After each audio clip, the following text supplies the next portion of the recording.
Disneyland or Disney World, no matter which park you choose, one thing's the same. Nobody wants to spend their trip standing in line. Today, I'm breaking down 7 ride hacks, plus a bonus that'll save you hours. And the best part, I'll show you exactly how they work at both Disneyland and Disney World, so you'll know what to do the second you get there. Hack number 1, rope drop like a pro Disney World. Arrive about 30 to 45 minutes before official opening. You'll scan in, walk to the hub, and wait at the ropes. The second they drop, head straight for Seven Dwarfs Mine Train, Tron, or Peter Pan's flight. Over at EPCOT, Frozen, or Remy's should be your first stop. The trick here is knowing your route. Don't grab coffee yet. Don't stop for castle photos. Those first 60 minutes, pure gold. Disneyland, same principle, but honestly, it's even more powerful because the parks are smaller. Get there early through bag check and the turnstiles before opening, and you'll be let into Main Street or Buena Vista Street. As soon as the ropes drop, head straight to Indiana Jones, Peter Pan, or Space Mountain at the Disneyland Park, or Radiator, Springs Racers, and Web Slingers at the California Adventure. Okay, here is a how to tip. Check which park has early entry for resort guests that day. If you're not staying on site, start in the other parks so you're not playing catch up. The Disneyland resorts will be discontinuing early entry in 2026. I will add, I am somewhat sad that they are stopping extra hours for Disney park hotels, but only partly. Lately, I stay off property, so it actually doesn't affect my rope drop. Hack number 2, use single rider lines. Disney World, only a handful of rides have them. Test Track, Expedition Everest, Millennium Falcon, Smuggler's Run, and sometimes the Muppets Rock and Roller Coaster. Look for the single rider sign off to the side, hop in, and you'll fill in empty seats. It's not fancy, but it usually cuts your wait time in half. Disneyland, this is where single rider really shines. You've got Radiator Springs Racers, Indiana Jones, Matterhorn, Incredicoaster, Space Mountain, Smuggler's Run, even Goofy's Sky School. Just go to the single rider entrance and you'll skip an hour plus wait. Radiator Springs is the best example. You can cut a 90-minute line down to 20 minutes or less. Okay, the next how-to tip. If your group doesn't mind splitting, have everyone enter single rider together. You'll usually ride within minutes of each other, and sometimes you'll even end up in the same car. Hack number 3, use Lightning Lane multi-pass. Disney World, staying on site, you can book up to 7 days before your trip. Off-site, you've got 3. The trick here is to grab the toughest rides first. Slinky Dog, Jungle Cruise, Peter Pan, Frozen, Flight of Passage. In the app, tap My Day, then plan another experience and pick your rides. Refresh often. Seriously, spots pop up all the time as people cancel. Disneyland, it's a little more flexible since it's mostly same day. Buy Lightning Lane multi-pass. Once you've scanned into the park, then grab Indiana Jones, Haunted Mansion, or Space Mountain first. Over at California Adventure, Web Slingers, and Incredicoaster go fast. Use the Tipboard tab to see real-time return times. How to tip. Don't waste passes on rides with short waits. Save them for anything with 60 minutes or more posted. That's where Lightning Lanes really pays off. Hack number 4, ride during parades and fireworks. During Disney's Starlight, Dream the Night Away parade, or the Happily Ever After fireworks lines at Space Mountain, Big Thunder Mountain, and Pirates of the Caribbean Shrink. The trick here is to look at the entertainment schedule, pick one show to actually watch, and then use the other for rides. Disneyland, same deal. When Magic Happens parade rolls down Main Street, or when the Paint the Night fireworks light up the sky. Big rides like Indiana Jones, Space Mountain, and Big Thunder Mountain get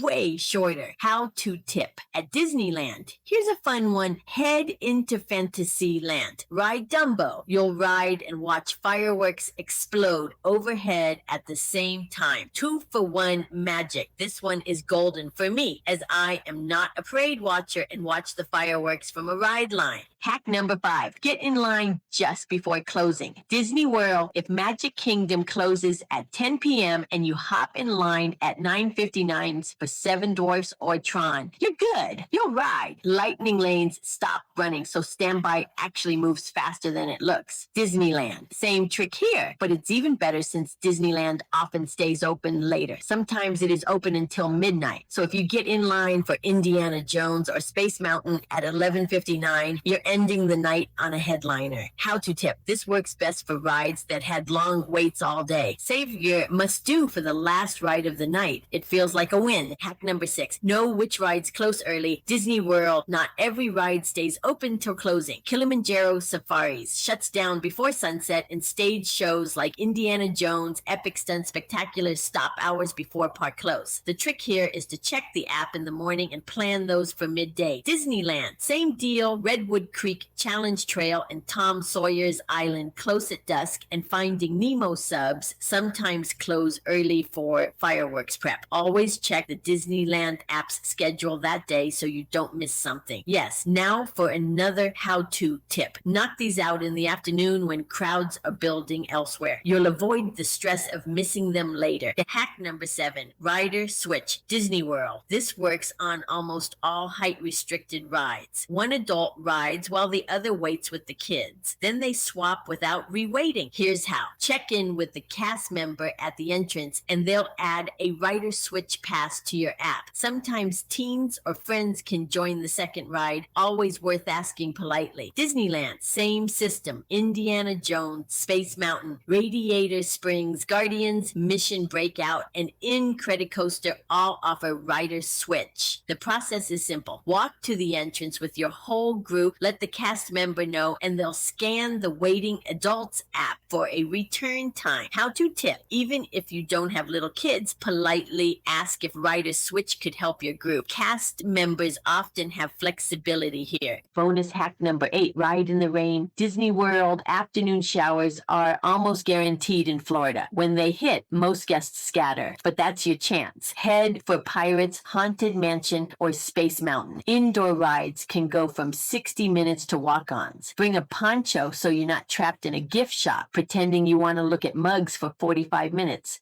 Disneyland. Rain is a lot rarer, but when it does happen, locals head home. That means Pirates, Haunted Mansion, and Space Mountain are practically empty. Outdoor rides might pause, but indoor rides keep running, and they're yours for the taking. On one rainy day trip to Disneyland, it turned so empty that we went on Big Thunder Mountain over and over. It was so much fun. How to tip. Keep a lightweight poncho in your bag. You'll look like a genius when the rain starts, while everyone else panics. So there you have it. 7 ride hacks plus a bonus that'll save you hours, whether you're at Disneyland or Disney World. Now I want to know, which park do you think these hacks work better at? Drop your pick in the comments and let's see who wins the debate. And hey, if you want even more tips, make sure to subscribe because the next video is all about food ordering hacks that'll save you both time and money. Thanks for watching and I'll see you in the next one. Bye for now.